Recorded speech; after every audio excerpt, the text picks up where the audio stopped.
Good morning mga sir. Gumagala na naman ako mga sir kasi bumili na naman ako ng pyesa. And nagmeet kami kanina sa may Petron Angeles. Ito yung mga binili ko.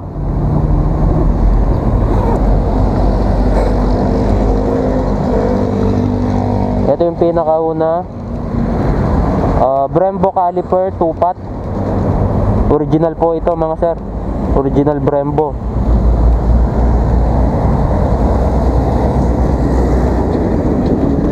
Tapos bumili rin ako ng mga titanium bolts.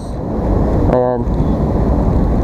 Lever bolts, reservoir bolts, tsaka banjo bolts para sa Brembo. Kasi iba yung thread ng Brembo caliper mga sir. Fine thread siya. Ayan mga sir, uwi muna ako, install natin yung mga rim set ko. Ayan. Ayan, ilalagay muna natin yung rim set. Tignan natin kung maganda. Ayan mga sir, let's go home!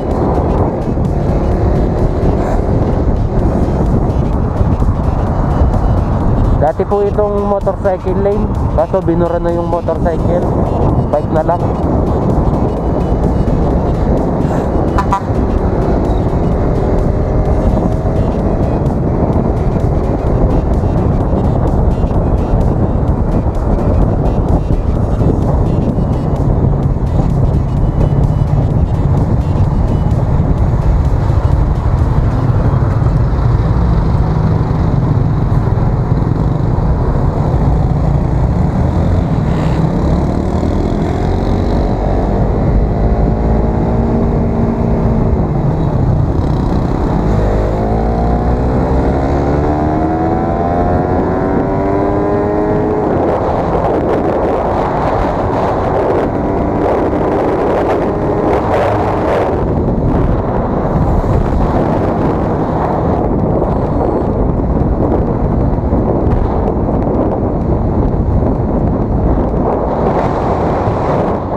Ilalagay natin itong mga rim set ko na nabuo ko na sila.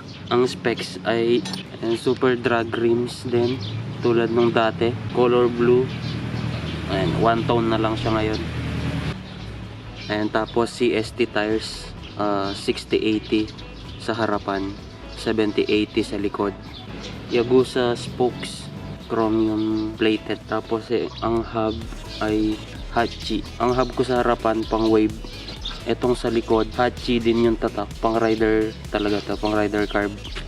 Tapos meron din akong hub and mile, pang wave din. Kaya wave yung nilagay kong hub para sa small disc natin mga sir. Kasi magpapalit ako ng caliper sa harapan.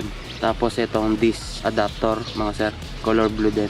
Tapos itong disc na pang Mio, 220mm. Ayan, lahat ng price ilalagay ko sa description. Tapos yung style ng pagkaka-align ng mga spokes, pabaligtad, papasok lahat. Nakapasok lahat sila.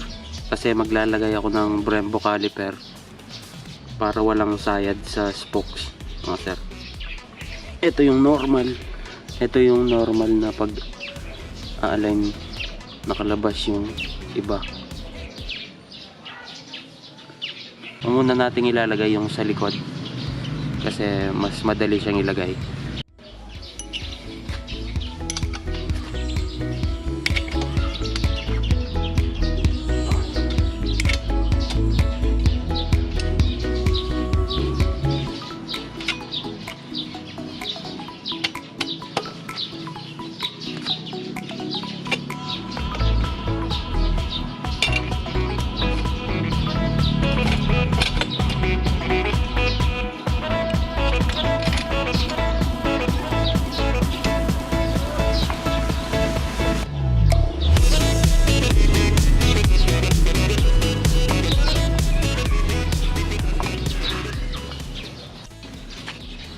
Ayan, gagamitin ko pa rin yung stock disc kasi walang kasamang disc yung mga hub ko.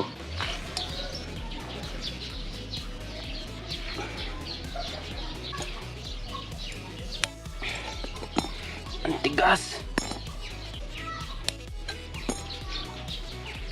Ayan, meron na rin akong yayamanin these bolts. Install natin mamaya. Ayan, nilalagay na natin siya sa rim set natin. Tapos yung mga yayamanin na titanium bolts. Ito yung mga titanium bolts. Ayan. 80 pesos isa. And di na naman yung presyo.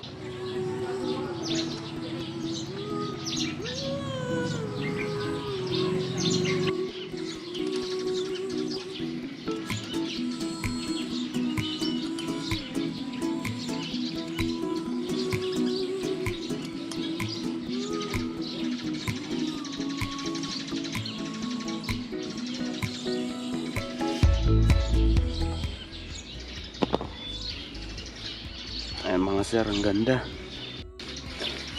Tapos yung rubber damper. Ayan, yung oil seal muna pala mga sir.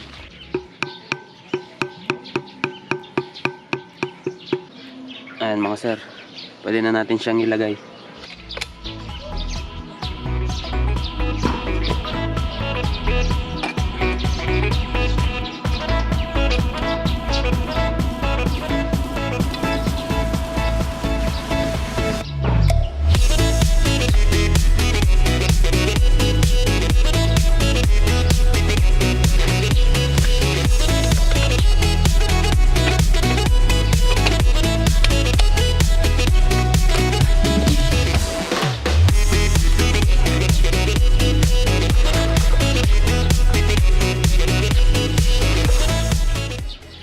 Ayan mga sir, yung sa harapan naman. Ayan mga sir, dito naman sa harapan, gagamit ako ng disc adaptor.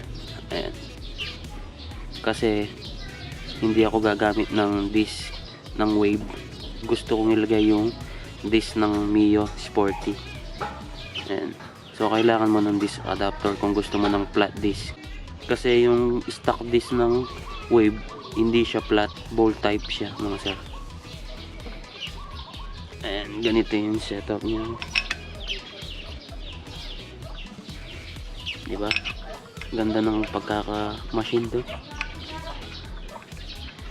Maganda rin yung presyo mga sir. Ayan mga sir, ulit ko yung mga price, ilalagay ko sa description at sa dulo ng video mga sir. Tapos yung mga bolts niya, Allen na stainless. And masyado silang mahaba kaya kailangan putulin mga sir. Lumalabas sila sa kabila. Ayun, nakalabas yung thread niya kaya napapangitan ako. Gusto ko sakto. Ayan, puputulin ko na sila mga sir.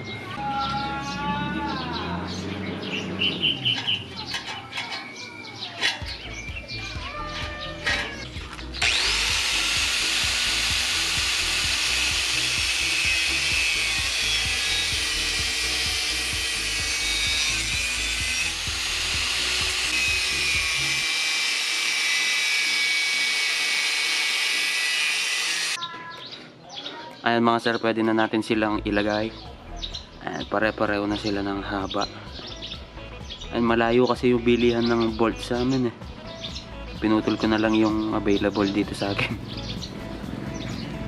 Ayan mga sir, ilalagay ko na sila.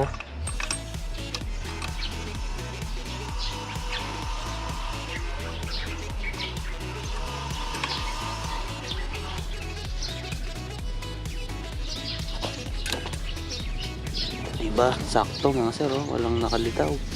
Walang nakalabas sa kabila.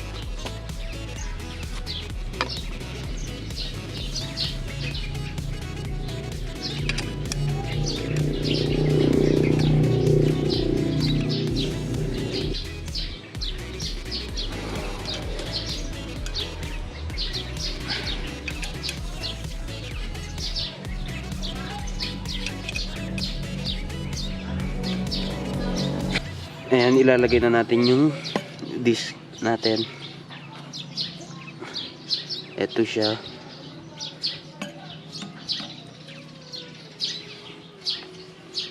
Tapos meron din akong and yung titanium na yayamanin mga sir. Tulad dun sa likod.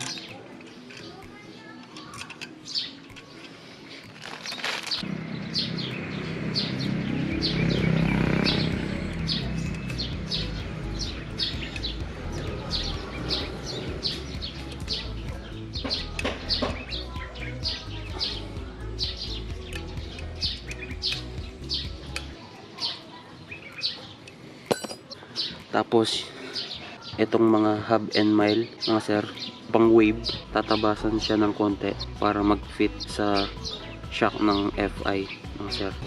Ayan mga sir, tinabas ko na siya ng konti. Ayan.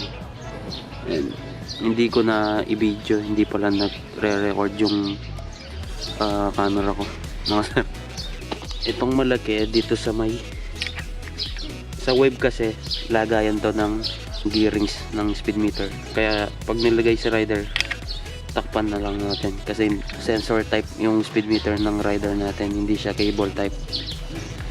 Tapos itong maliit dito sa may disc. Ayan. So, diba? Gandang tignan, malinis. And install na natin siya sa FI.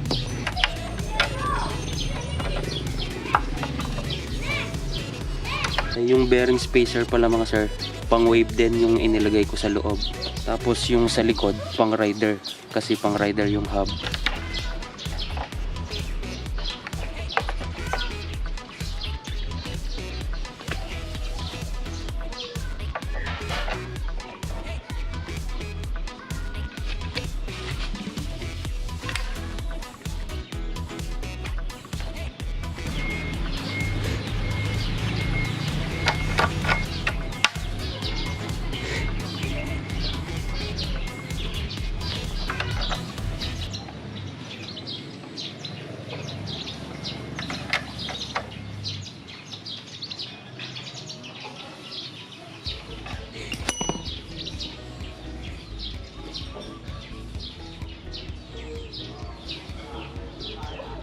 Ayan mga sir, hanggang dyan muna yung video natin ngayon. Next video natin yung Brembo caliper natin. Ayan, ayos ba mga sir?